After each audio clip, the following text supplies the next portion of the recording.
Welcome to The Kingdom, a podcast dedicated to CCBC Essex Athletics in a land defended by Sir Ross's Knights. Now here's your host, Rocco Jeppy.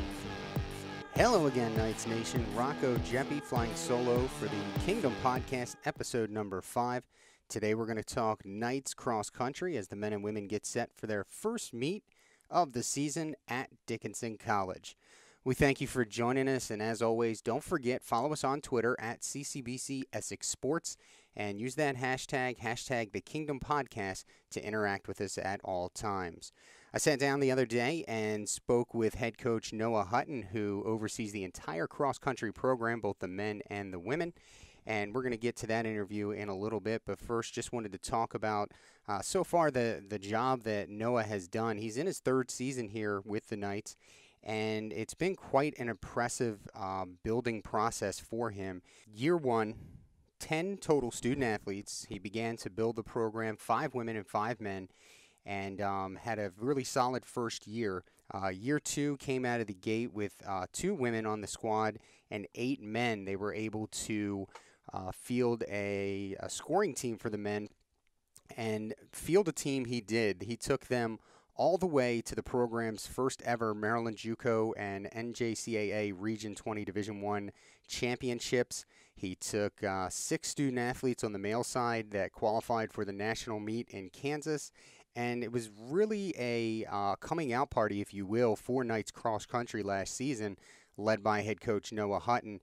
This year he continues to build the program. In year 3 that we have certified 16 student athletes total, 5 women. There will be the availability of scoring on the women's side, and 11 men to start the season off.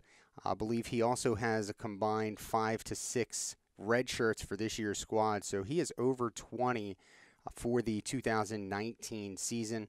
Really a remarkable job done by Noah Hutton and his coaching staff to get the program where they are today in such a short amount of time. But that's not why you're tuned in today. You're here to hear his thoughts on the team, on the season, and hear where he's coming from, how he got the team to such prominence, and how he did it so quickly. So without further ado, I will take you to my interview with head cross-country coach Noah Hutton. I am here with head men's and women's cross-country coach Noah Hutton. This is Rocco Jeppy for the Kingdom Podcast. Noah, thanks for joining us. I really appreciate it. Glad to be here. So last season, pretty good success. You're coming into your third year this year. I would say pretty good success. I mean, last year, for the first time in the history of the men's program, you won the conference title and the NJCAA Region 20 Division title, Division I title, for the first time in program history. In just your second season at the helm, your men's team qualified for the NJCAA Division I championships in Kansas. And now this year you've got a bigger crew. Talk about what you did going from year 1 to year 2 to see such success so quickly. I think the big thing was just having the experience under my belt in terms of year 1 to year 2. I came into year 1 a little more ambitious than I should have, coming from UMBC, which is a Division I program, and then Edgewood High School, which is run very competitively, athletes coming in and out a lot. Here at Essex, starting from scratch, I would say at least 50% of my athletes have no running experience or less than 1 full year of running experience. Mm-hmm. So I need to gear the workouts and the training regimen to that idea while still preparing them for a 5-mile race, which is not necessarily the easiest task to do. I've gotten a lot of compliments on my athletes being ready by championship time to come in and compete at that 5-mile race, and have surprised some people because of that limited experience. It makes for some frustrations and growing pains at the beginning of the year because we're not training as fast. We're training pace, we're training endurance, and just trying to get them ready for the end in mind. With that said, another big thing was just using the connections and resources that I've gained from year 1 to year 2, and then now into year 3. So we've had someone come in now for 3 years. Each year's gotten a little more structured, more athletes in terms of someone comes in and does injury prevention and some rehab and strengthening ideas and workouts and stuff like that, and that's been really engaging for the student athletes, and some athletes have really grabbed a hold of that and ran with it, which has been pretty cool. How much of, you mentioned that you'll have, student athletes that aren't very experienced. Of your student athletes, how many of those, what percentage would you say are student athletes that have experience? For those that can't see us, I'm doing air quotes, but that experience is in track and, the 100, the 200, whatever. What do you do to work those student athletes up to where you'll need them later in the season? With those athletes, I'd say call them sprinters and mid-distance. Mm-hmm. So in the past, historically, we honestly haven't had too many. Most of our athletes have come in with either mile up and true distance background in terms of cross-country, track and field, or they've come in with nothing. They've come in with soccer athletes and things like that. This was the first year, well, minus one athlete. We did have Sekou Johnson, who's trained with us for the last 2 years, and he predominantly did the 200 and 400. He was kind of like my guinea pig, for lack of a better word. I used him as a training tool to see how I could adapt mid-distance runners to the distance background, and he's one of the people that I've looked at because he improved so much in year one and year two competing for us last year as a tool just moving forward. And this year we have quite a few individuals who haven't raced anything over a mile. Okay. And some of them should contribute this year. I think our 6th and 7th runner, one of them had ran 2 miles total before coming to Essex. The other one had never ran anything over a 400. And just extra training during the off season. The one joined us early, joined us halfway through last year, but because he was redshirting and just trained for the last 9 months to get ready, that really helped. Okay. But it's really adapting the workouts and meeting the athletes where they're at. So that's one thing that I did differently from year one and year two. And it's not that I didn't do it in year one, I just didn't do it as much and didn't do it as early. So one workout that I found that really helps the athletes kind of get a feel for what a true endurance workout looks like, and what we do here in Essex is I have them run a 200-meter workout, but what they're doing is 200 meters at a date pace, so under control but quicker. A lot of them, when they hear 200 meters, they think they should do a sprint. The ones who sprint, they don't finish the workout because right after that 200 meters, all they're doing is jogging for 200 meters. And it's a continuous run for 30 minutes. And that was the athletes with less experience. Sometimes I bumped that down to 25 minutes. So for Sekou Johnson 2 years ago, he said it was the most fun workout he's ever had in cross country, his 2 years here, because it engages fast twitch muscles, but then also pushed him and challenged him to work onto that endurance. And it's worked really well with a lot of the athletes that we have coming on now. And I've seen big improvements from our first true cross-country workout 2 weeks ago versus this past week. And I think that was kind of like the building block that really helped them develop a lot of these slow twitch endurance muscles. Were you surprised at the amount of what I would call quick success? I mean, the program we hadn't had a men's team in quite some years. The women's program, we were right around 3 to 5 athletes for the last few years. So like you said earlier, you were basically building it up from scratch. Were you surprised that in year 2 you had so much success, at least on the men's side? And I know we'll get to the women's side here with your recent success in a little bit. But on the men's side, were you surprised, or was it, that's what you were shooting for, that's what the goal was, and you just attained it earlier? I think it's a combination of a lot of things. I've networked a lot through my college days, and I've even been in the Baltimore metropolitan area since high school. So because that really helped build the relationships with the coaches, which helped with recruiting. So from year 1 to year 2 to year 3, that was the first thing I focused on, was trying to find where I could get athletes from and get numbers. With cross country, especially at a Juco school, I learned very quick after my first year. We started with 7 athletes on letters of intent, and we ended with 5. So 2 of them didn't even show up, which doesn't sound like that much, but when you're talking about only 5 scoring and you have 2 pushers, doing an entire season with only 5 athletes is nerve-wracking, because if one person gets hurt, you don't have a team anymore. Exactly. So I really focused on getting these numbers, and the networking I did through coaching high school track and field, through coaching at the college level for a few years, talking to other college coaches, getting advice. I wasn't surprised that the numbers increase, and I wasn't extremely surprised at the caliber of athletes that came in. The thing that I've been most surprised in from year 1 to year 2 to year 3 is for the first 2 years, it was me doing the recruiting and then other high school coaches.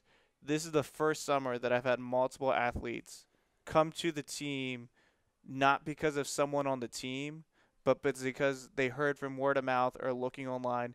They figured out about CCBC Essex cross country and were interested in joining a program like that. So for the first time in year 3, we are finally having athletes who don't have a direct connection to CCBC Essex cross country becoming interested in coming out for the team. So honestly, as you were kind of alluding to with the girls, even though there was a large amount of success that second season in terms of the men, we won Maryland Region 20 Juco Championship, which was awesome. We also took a step back with the girls. We kind of got lucky with the first year. We had one athlete come in and say they were interested in cross country, and they brought 2 of their friends. And then we already had one person on campus. So because of that, I only had to recruit one person to have a full team. Whereas last year, there was many extenuating circumstances. Once again, I started off the year thinking I was going to have 5 girls, and by the end of August, I was down to 2. And some of that was out of the athlete's control. Some of them just had different things going on that made it more complex.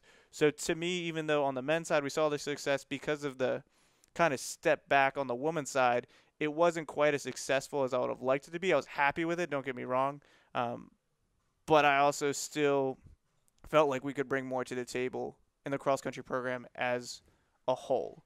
And that's one thing in year 3 I've been very happy with. We're not only getting guys interested in the program through word of mouth, now we're also getting girls. So 2 years ago, we only had 3 athletes as of like the end of August. We got our last 2 athletes in the middle of September, and they weren't even sure if they were going to compete. Last year, we only had 2 by the end of August. We're going into the last week of August, and right now we have 6 girls who said they're committed. They want to compete. They've come to practice, and we have a 7th girl who's interested in looking into how it's going to fit in with her work schedule. So now that we're building off that success and seeing success not only on the guys' side but also the girls' side, we're also seeing guys who we give scholarship money to offer here, but we have guys who would be competitive and could be offered scholarship money but are choosing to come to Essex just to have the opportunity. So the fact that the program is building that way, that's extremely exciting to me. That's amazing, and you and your coaching staff, you guys should be very proud of the program that you've built so far here coming into year 3. Let's talk about some of those student athletes. Let's talk, first of all, let's talk about the returners. Tell me who's coming back. And I know you got some returners that redshirted last year that participated 2 years ago, that first season for you. So talk about them. So the one thing to kind of also build off of things that I'm proud of in the program and what I'm really excited about as a coach, there's a lot of times where, in my opinion, student athletes are kind of overlooked for the academic side and are focused only as athletes, and then they can fall between the cracks and not get the academic support that they need. They might struggle when they first come in their freshman semester, and they kind of just get forgotten because if you're not eligible, you're not competing for me, what are you doing for me? Right. So here at CCBC Essex, in terms of a cross-country program, we really work with athletes academically to make sure they're on a path that they are happy with and that they know why they are here. And so because of that, we've only had one athlete quit and not return after one semester that we've given a letter of recommendation, a letter of intent to, given a scholarship money to, and came to the campus. After first semester, they decided it wasn't for them. Everybody else has at least come for a second semester, pushed through it. We actually had 4 of our athletes, 3 men and then 1 woman, who were successful in their first season for different reasons. They couldn't compete last year. They redshirted, and they continued on, all 4 of them, all the way through the spring. They were still contributing in the winter to our indoor meets and volunteering, even though they weren't getting paid for that. They weren't getting gear. So the fact that we have returners who are invested in the program is huge for me. And one of these males, Tim Schaefer, he's going to be competing for us this year. He's a little bit farther behind his Delaney high school days, and I think he's definitely starting to catch up with him, where he realized he needs to work harder to stay in the same condition he was coming out of high school. So I'm really excited to see what he can do for us this fall. Elisa Lawton, she's another girl who's returning from us from 2 years ago. She should be in the mix with our top 3 girls. I've seen huge improvements over the month of August in terms of her training. Once again, she hasn't competed in almost it's like 15 months now. So that's a long time to go without competing. So I'm excited to see where she is at. Both these athletes are returning from being top 5. They're excited to be back. where they're going to fall at the end of the day really is going to depend on how much work they put in this fall. And it's a different program than it was 2 years ago. Okay. Last year, we have 2 returners who were top 5ers, Charles Whitting and then Bradley Allen. Both of them came in phenomenal shape compared to last year. Charles last year had never ran ever. He did a 2-mile time trial for soccer past year, and then that was it. He came out to cross country after soccer didn't work out. And then Bradley Allen did a last-minute transfer, so he wasn't even preparing for cross country and then just joined the team in mid-August. And both of them are in a lot better shape than they were last year. They were predominantly my 4th and 5th runner last year. But with the team that we have this year, with a lot of the newcomers we have coming, they're getting pushed. And even though they're in much better shape than they were last year, they're also not quite happy with where on the team. And it's been a very friendly, competitive culture that we've developed here, which has been really exciting. Competition builds character, it builds your team, and it can only make you better. We're going to get to those returners that you kind of alluded to, or those newcomers rather, excuse me. First, we're going to take a break here, give you a message from CCBC. We'll be right back. This is Rocco Jeppe with head men's and women's cross-country coach Noah Hutton. Let's talk about college. Times have changed. When it comes to realizing who I am and what I can be, I will not tie my dreams to somebody else's definition of success. I will not confuse a fancy name with a good education. For all the practical thinkers, the achievers, the can't wait to get started types out there, your community college is waiting. Rethink what's possible with CCBC. Visit us online at ccbcmd.edu and see what you can be. Times have changed, and I will not stay stuck in a job because college has no time for me. I will not let a limited schedule limit me. Rethink what's possible with CCBC. Visit us online and see what you can be. And we are back, and don't forget that website address, folks, ccbcmd.edu. And you can get so many of your questions answered there through the different links on the website. It's a very good website that we have here for our students and for the public. I am back again here with head women's and men's cross-country coach Noah Hutton. And Noah, before the break, we were going to talk about the newcomers. So let's talk about, I think if my memory serves, from total athletes, it's you're probably about double the squad you were last year. So if you combine the men and women, last year we had 8 compete competitively throughout the entire season. And then we had 2 others who started the season, but by the end of the season didn't make it through the whole season. Okay. So we had a combined total of 8 men and then 2 girls compete at some point throughout the season. This upcoming year, going into the first meet, we're going to have 11 men and 5 girls, so it puts us at 16, which is almost double. And then we should have at least 1 more girl competing the following Friday for the first time. She just started practicing. Today is actually the first day she's ran with the team. And then one of her friends might potentially come out. So if they come out, that would put our total to 7 girls and 11 guys, which is 18, which would be officially double our competing numbers from last year. And like I said, each year we've had at least 1 or 2 people join in September, so I would not be surprised if we have another athlete or 2 join the team a little bit later. And if there's any girls who are interested, we're always looking for competitive girls who are willing to work hard and improve. That's awesome. Talk about this upcoming schedule. You put together some good meets. You got the first meet coming up on Friday, August 30th. Talk to us and let us know a little something about that meet. So I was doing a lot of planning this week in terms of preparation for the meet. I try and strategically place shorter races in the beginning of the season for those athletes who aren't used to true distance running yet. So this first meet is actually a 5K. And the thing that makes this meet very interesting, the previous 2 years we had gone to a shorter race at Stevenson University, and they chose not to host that invitational this year. So we had to choose a new invitational to go to. Okay. And the host of this one is Dickinson College, which we have typically gone to their invitational that's in mid-September. But this year, because the high school that they normally host at has renovations going on, they couldn't host it this year. So they actually changed from their typical format to this 5K. Okay. once I started digging a little bit this week into seeing what teams were there, just get an idea of kind of where we stacked up, and looking into specifics to inform my assistant coach, Matt Hoare, about, I found out that actually Carroll Community College and Hagerstown Community College are both going to be there.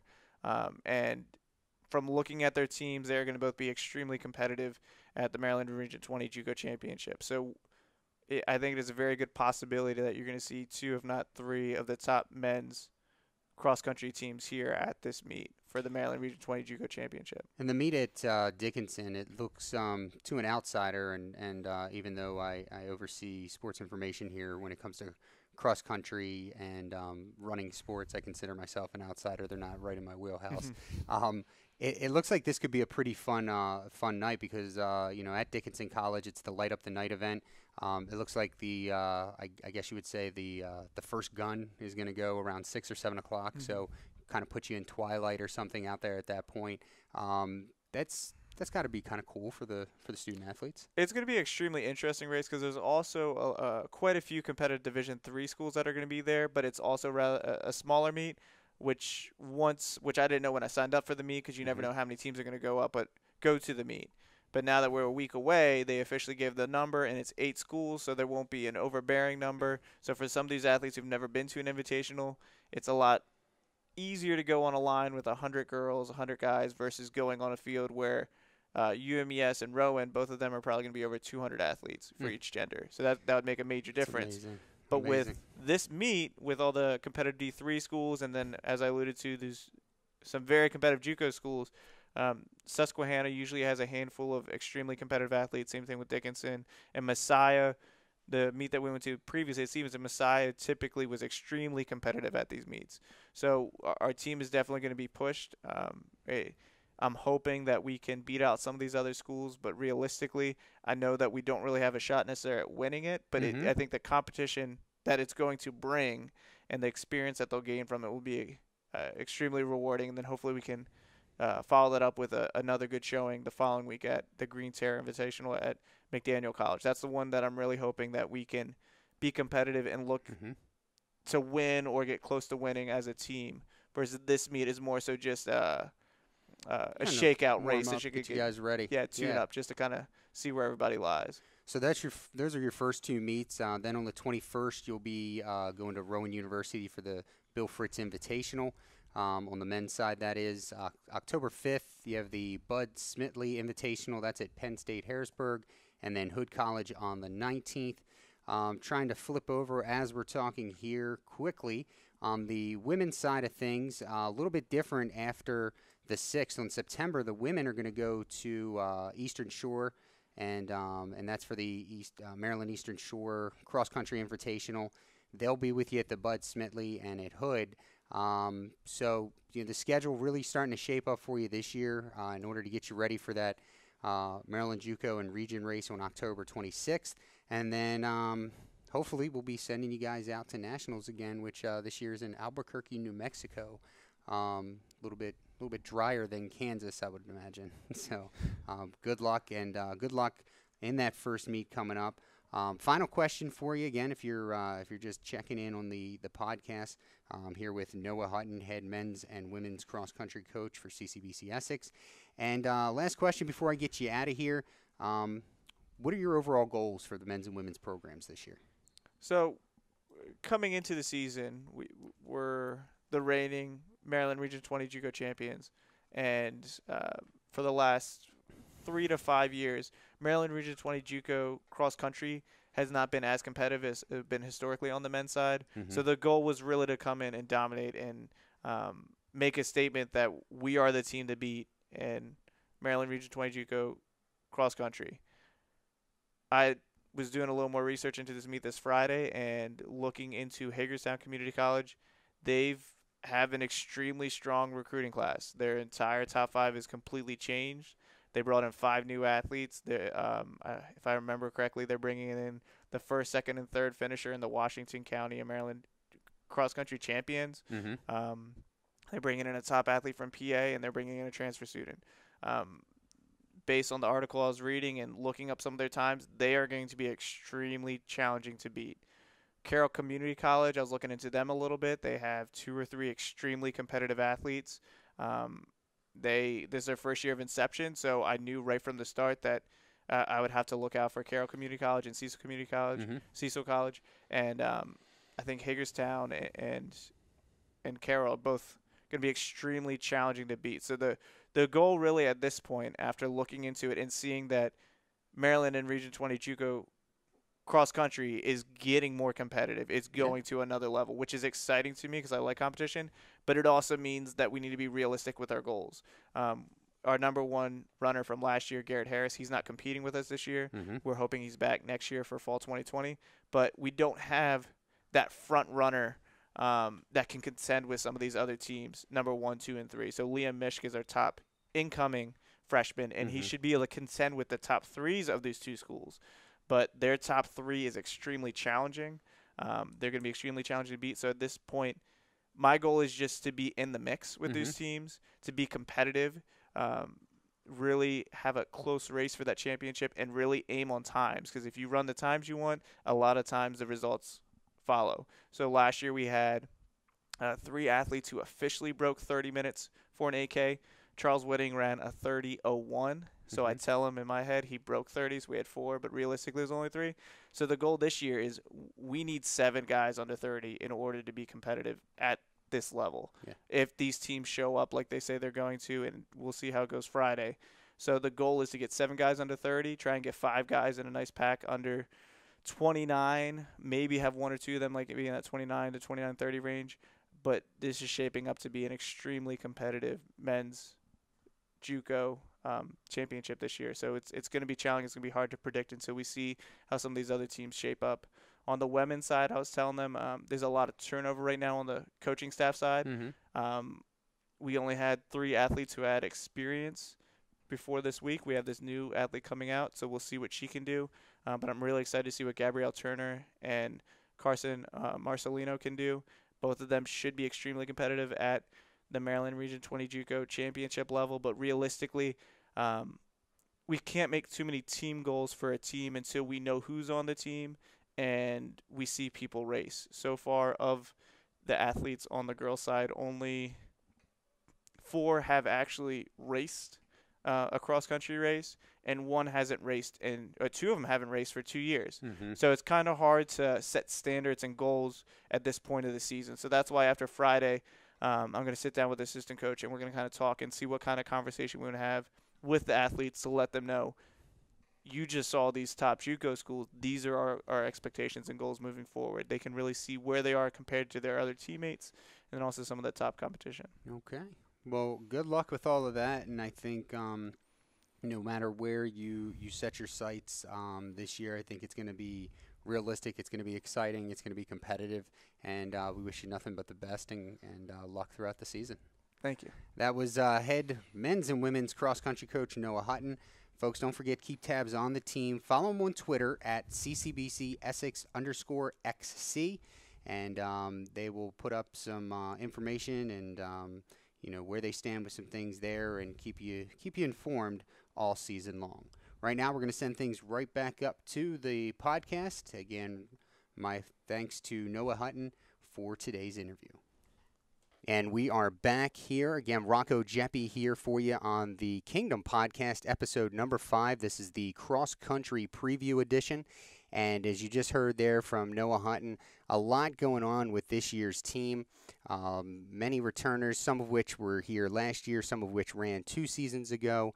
And he has really done a quality job with this team. And as you heard, the team is working hard. And even the athletes that are back from 2 years ago, last year met with a couple of challenges on multiple levels, did not give up, have come back to this squad this year, and it's really been a remarkable process for him. Talking about those sophomores, you heard Noah mention that they're strong, and probably the number one thing is they are vested in this program. The returners all have at least 1 season of experience under their belts, and that has really helped him with building this team.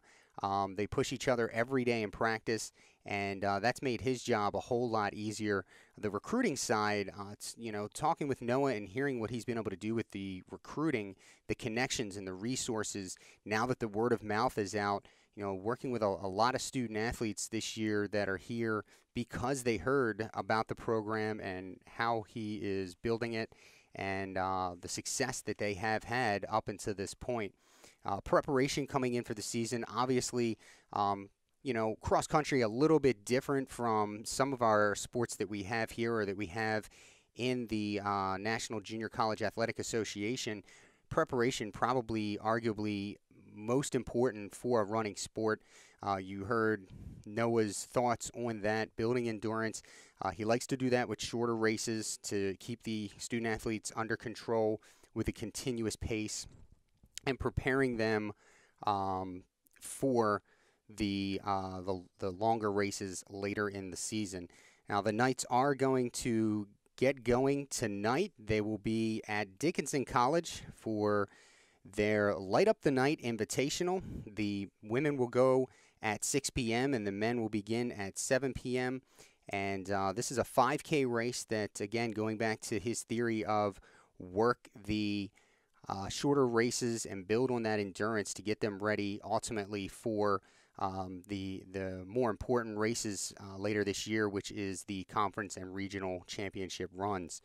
Talking with Noah about those student athletes last season, he started the squad with 8 to 10 student athletes to go into that first week.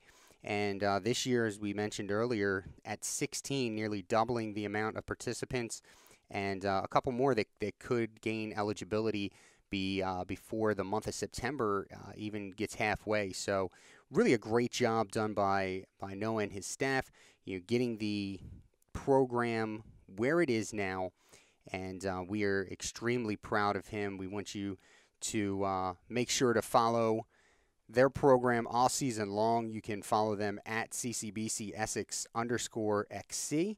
And, check back with us on the website as well, www.ccbcessexknights.com. That'll be where we have most of the news and notes from this team and from the squad. And good luck to the Knights as they begin tonight at Dickinson College. Again, the Light Up the Night Invitational, a 5K race. The women will go at 6 p.m. The men will begin at 7 p.m. Well, that is all we have for this episode here, episode number 5. And we appreciate you tuning in. A great interview with head coach Noah Hutton of the Knights cross-country teams, men and women. And the one thing that I do appreciate anytime I talk to Noah, and whether we're doing these recordings or whether we need quotes for articles and recaps and such, is there is never a shortage of words that come from Noah. Noah loves to talk about this program, as I'm sure you heard in that interview, and he is very passionate about the work that he does for CCBC Essex. So we appreciate, again, you checking in with us today. And we hope you have a great Labor Day weekend. Enjoy the time off if you're able to be lucky to have that 3-day weekend. Check back with us next week for our next episode. It'll be episode number 6. If you haven't already, go to the YouTube channel and subscribe. That way you will know anytime we drop a new episode. And use that hashtag on Twitter, hashtag The Kingdom Podcast, to interact with us. We'd love to hear from you, and we would appreciate your comments. Until next time, I'm Rocco Jeppy saying so long. We hope to see you soon.